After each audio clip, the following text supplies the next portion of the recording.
Greetings and welcome to this other edition of 30 Days Marathon Journey into discussing 30 important questions singles must ask when or while dating or courting. And welcome to episode number 22. Yes, episode number 22. And I'm so excited that gradually we are making our journey to the end of this series. Yes. Question number 22, question number 22 you would want to ask someone you're dating or courting is, are you open or would you like to seek professional counseling? Would you like to seek professional counseling if needed in your relationship? Excuse me. And of course, marriage is that one thing that people get into it with very little preparation. And holding the fact that marriage is very serious engagement, it's a very serious business, it's important that individuals get prepared, go through series of training or counseling even before engaging in relationship. That is why let me just take this opportunity to invite you to join our Facebook Zoom presentation this Sunday, February 25th, on navigating online dating, and also to invite you to join our April-May cohort of the Hope Singles Training Program. The registration is going on, and I'm going to attach the flyer to this video so you can be part of this wonderful journey.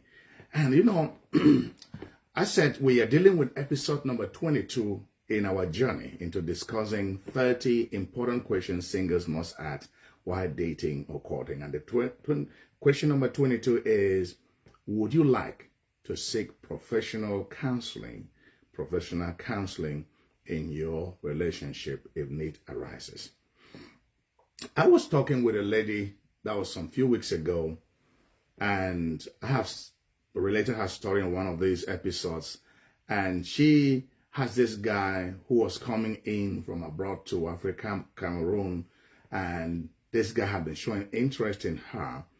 And when she talked to this guy, about seeking a counselor or getting a counselor for their relationship, this guy said it was a big no. He never needed no pastor. He never needed no counselor. He never needed nobody to get into their relationship.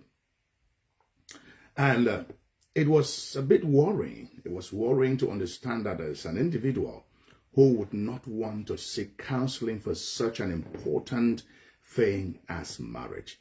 We go to training to be able to do what we are doing in whatever occupation or profession you are. If you are a mechanic, you went through rigorous training. If you are an accountant, you went through training. If you are a footballer, you went through training. And why would you want to get into marriage without getting professional counseling? Yeah, you might want to tell me, that our parents succeeded without that. I agree with you 100%. You know why they succeeded? Because they were more honest. They were more honest. They were more empathetic. They were more transparent. They were more faithful than this generation. And of course, they had very little to worry about. 50 years ago, 60 years ago, our parents 80 years ago had very little to worry about. In this present generation, where we have a lot of dynamics, we have more stress today than ever. We are having, this egocentrism, this selfishness, greed that is on the rise. People are more greedy today than in the last 50, 60 years. And that is why parents were coming into relationship with a lot of honesty, with a lot of commitment, with a lot of sincerity. They were willing to be faithful. They were not polluted with a lot of knowledge. I would say polluted, yes, with this issue of independence, with this issue of human rights. And we have pushed it to extremes where we are raising people who are selfish and greedy and wicked at heart. We need a lot of counseling. And you need to be able to be sure if that person you are courting or dating is open to professional counseling.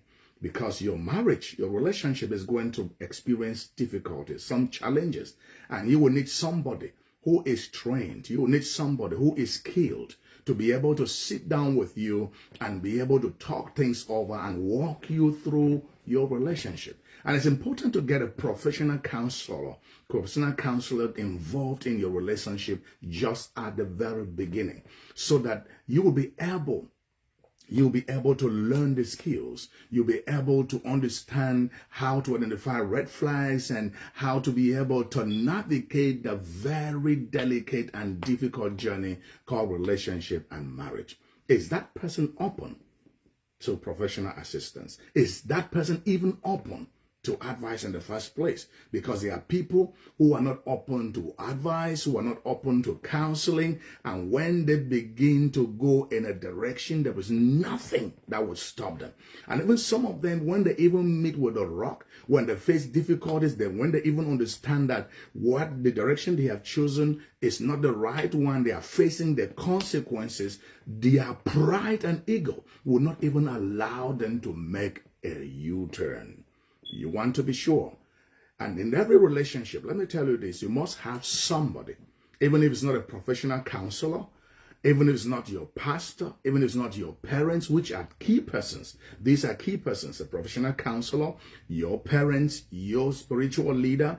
These are key persons who could be of great help to you in your relationship. Granted, it's not every pastor who can do relationship counseling. Granted, it's not every parent who might have the right counseling, but you could have a parent figure, you could have a father figure, a mother figure in your life, somebody or a spiritual figure, somebody who can play that role well in your life. It must not be your spiritual father. It must not be your pastor. It must not even be a pastor in the denomination where you fellowship, where you worship, but somebody who has knowledge in relationship counseling. You need somebody who will be able to assist both of you when you face the heat and the turbulence in your relationship, and somebody to whom both of you will willingly submit, and somebody to whose opinion you respect, who has a track record of success in what he's counseling you on, somebody who is able to give you the right counseling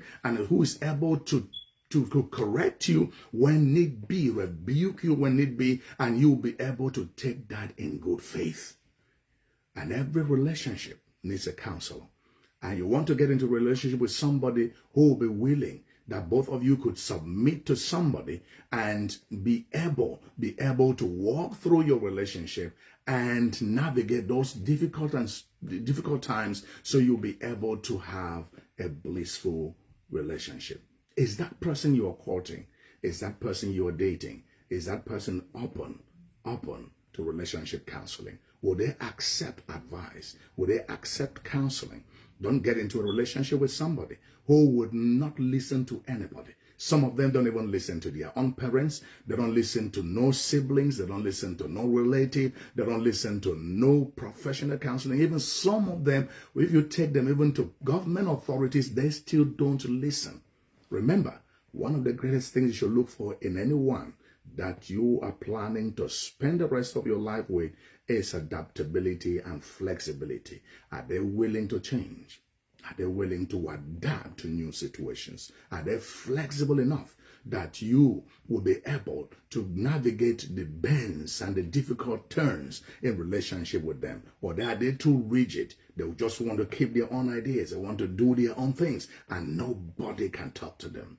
Ask him, are you open to professional counseling? And if you are in a relationship right now without a professional counselor, without someone you submit to, it must not be professional anyway. You might want to choose to submit to some good couple you admire, somebody you have seen their track record, you admire their marriage, you might want to learn from them, you might want to connect with them. That it would be a good thing for your relationship. When I was growing, there's this man I admire so much secretly, and I learned a lot from him without him even knowing till today.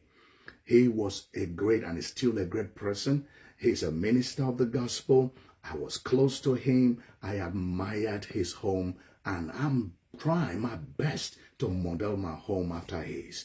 Thank you so much for being my guest in this wonderful edition. Remember, this is a 22nd edition, 22nd episode of our 30 days journey. We are left with 8 more episodes to go. You cannot miss any of them. Join us. Join us on Sunday, February 25th, 7 p.m. GMT plus 1 Cameroon time, or 1 p.m. Eastern time. That will be about midday Central time. Please join us as we discuss on the theme navigating online dating online dating. That's going to be an awesome encounter. God bless you and see you just in the next episode. It has been your friend, Pastor Divine. Bye-bye.